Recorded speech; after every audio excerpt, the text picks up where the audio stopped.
Deb and Valerie, merci. Rick and I are so proud to be here with you this evening to say thank you to Erin O'Toole for his dedication to our party and his tireless work as our leader. We also want to thank Rebecca, Molly, and Jack for supporting Erin during his tenure as leader. While politics can be taxing on politicians, we must never forget the sacrifices that our families and loved ones make, allowing us to serve this great country. As was said in our introduction, Shelby and I are two of the 21 new MPs elected last year under Erin's leadership. It's been quite a year. No matter how many years we each serve our respective constituents in the House of Commons, it will be hard to forget our first victory and the critical role Erin as leader played in our first election. Pour nous, le leadership d'Erin a été une partie importante de nos victoires. Erin a consacré une grande partie de sa vie adulte à servir le Canada. D'abord comme membre des Forces armées canadiennes pendant 12 ans, puis comme député, il représente sa ville natale de Durham à la Chambre des communes depuis 2012. Aujourd'hui, Erin travaille toujours aussi fort pour que le Canada soit le meilleur pays possible. Serving as fellow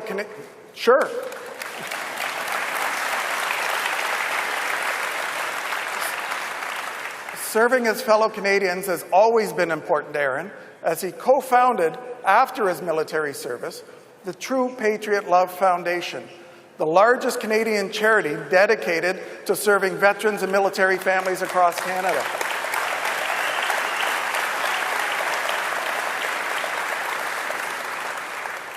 Erin was able to continue helping veterans when Prime Minister Stephen Harper asked him to serve as Minister of Veterans Affairs and use his network and his experience to turn around the department. Erin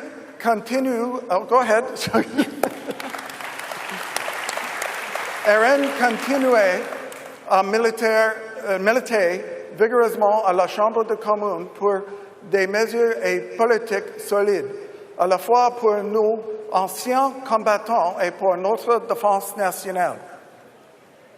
Rick and I would like to thank Erin, Rebecca, Molly, and Jack for their dedication to our movement. The O'Tooles have shown tremendous passion for the future of this party and the potential of what Canada can aspire to become, both here and abroad. I echo Shelby's comments and would like to give a special Nova Scotia shout-out to my fellow Nova Scotian, Rebecca, for her support through Erin's public life. And to our adopted Nova Scotian, Erin, who bravely rescued those in trouble on the sea all over my riding and Nova Scotia during his time in the Air Force. Yours is a life of service to Canada in the military, in Parliament, and as leader of our party. Au nom de notre caucus parti et de tous les Canadiens et toutes les Canadiennes, je vous remercie, Erin, Rebecca, Molly et Jacques, pour tout.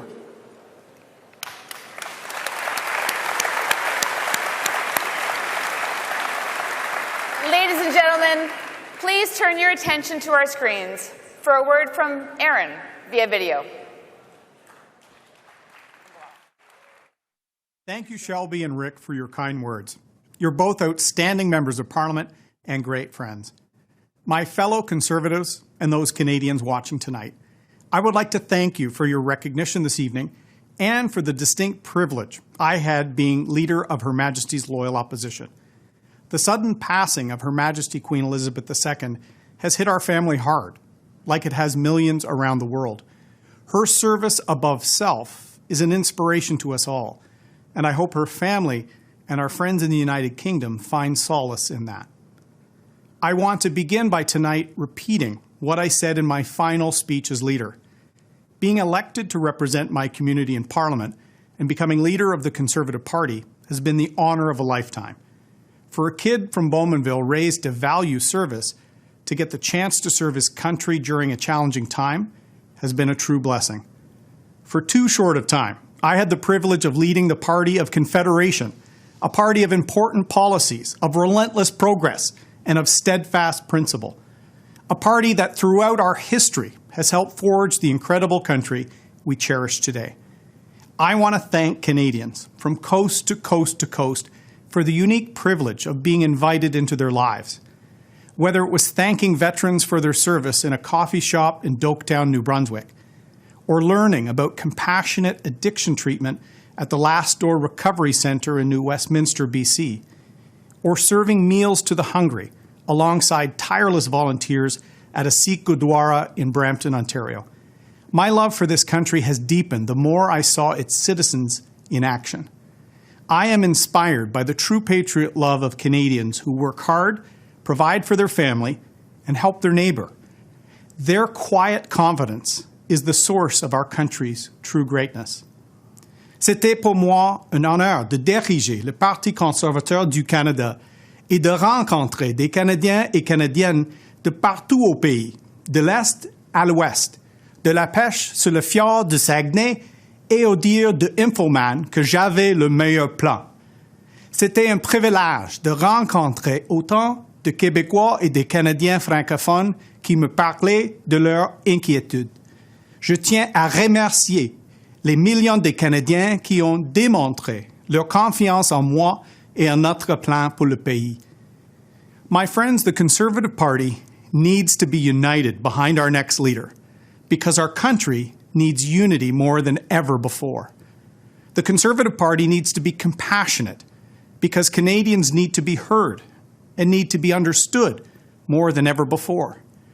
And the Conservative Party needs to be strong, not with the strength to overpower our rivals, but with the strength of character needed to carry those in need or those who are losing faith in our country.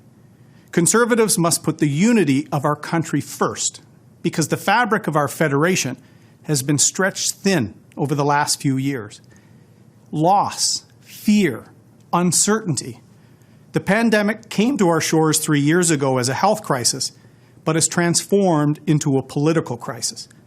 Dislocation and frustrations are eroding trust, weakening our institutions, and harming our democracy. Social media makes it easier than ever before for millions of people to hear you speak, but harder than ever to convince others to listen. A strong, compassionate, and united Conservative Party can ensure that all voices are heard and begin the process of stitching the country back together. Nous avons besoin d'un parti conservateur uni qui donnera la priorité à l'avenir de notre pays. Nous devons guérir les divisions dans ce pays et nous devons avoir l'unité et non la division. Les Canadiens au Québec et partout au pays ont besoin d'une équipe conservatrice forte, professionnelle et unie. So it is up to our party to always put the country first. From every grassroots member of our party to every elected member of Parliament, we must put the unity of Canada first.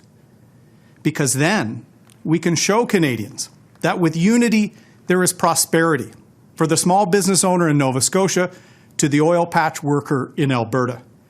With unity there is dignity for the family who just arrived on our shores or an Indigenous family on the path to reconciliation.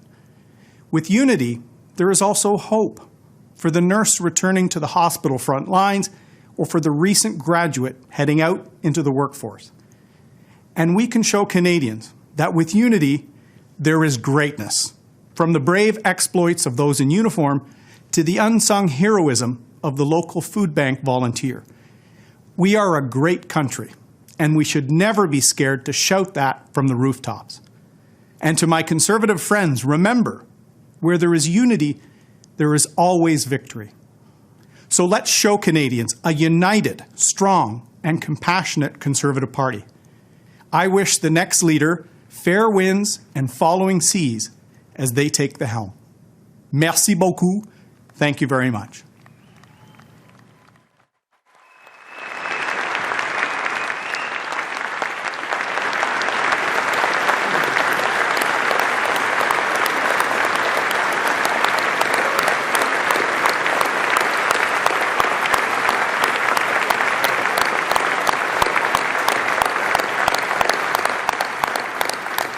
Thank you.